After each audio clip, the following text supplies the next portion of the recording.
Many people wonder why very powerful, very successful companies in one era can become a victim of their own success and not be the significant leaders in the next era. And Intel and Microsoft are two that come to mind. Intel and Microsoft had had brilliant leadership in the era of the dominance of personal computers. Bill Gates and Andy Grove were exceptional leaders. They built great organizations.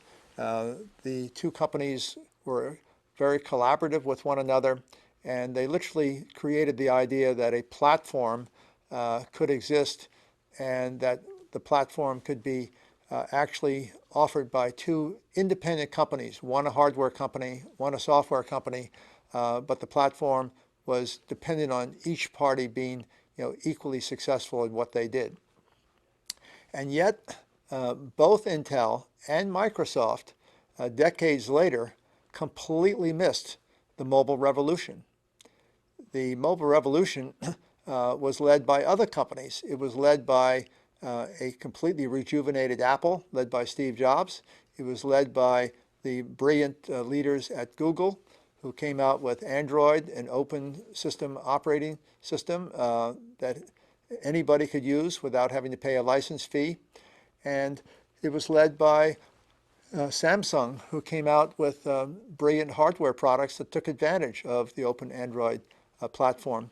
And so one has to think almost in amazement, how did Microsoft, with all of its technical competence, with all of its capital resources, miss the era of mobility? Well, Microsoft actually was extremely successful during those decades that have now become known as the mobility era. Microsoft was actually extremely successful compared to its peers in enterprise computing. So if you think of Microsoft defining its marketplace as competing with SAP, with IBM, with Oracle, Microsoft has been very successful, building very successful lines of business in cloud computing, in enterprise software, vertical markets in enterprise software. But it was completely blindsided to how significant mobile computing was going to come into all of the enterprise markets, not just the consumer markets. And so today, Microsoft is not even a significant competitor in the highest growth part of high technology, which is mobility. Intel, the dominating factor for the microprocessor in the era of personal computers, was outflanked by other companies that have come out with low-powered, very powerful, media, computational powered processors, like Qualcomm with their Snapdragon product, like NVIDIA with their low-powered microprocessors, and Microsoft and Intel together have been completely outflanked in their traditional roles of providing the software platform and making money on it, providing the applications for mobility and making the money on it, providing the hardware processor technology for mobile devices and making the money on it. And you say, so how did that happen? And the answer is that these companies became victims of their own success. It's so traditional for companies to measure success based on where they have been, not necessarily where they need to go. And organizations are largely dominated when they become large by their middle management.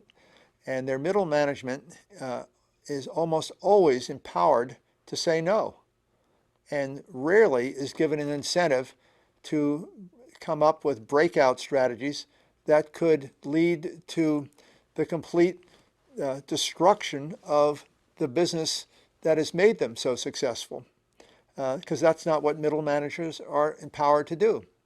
And so even when you have very smart senior leaders of these corporations, so it's not like Microsoft and Intel suddenly said we're not going to have smart leaders anymore, but when you have leaders with huge middle management organizations who have no incentives to make big changes, that aren't in a hurry to break out of the current mold of what they're doing, but only to keep repeating it and making it better and better, but not necessarily to make it different.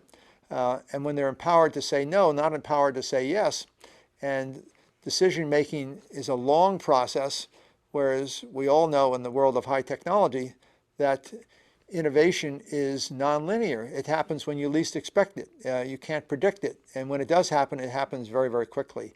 And so these big successful corporations, and Microsoft and Intel are just two examples. We could pick the auto industry for if we wanted other examples. These big successful corporations are almost bound to fail unless they can learn to become adaptive corporations. And that's a subject which we'll get into later on in this series.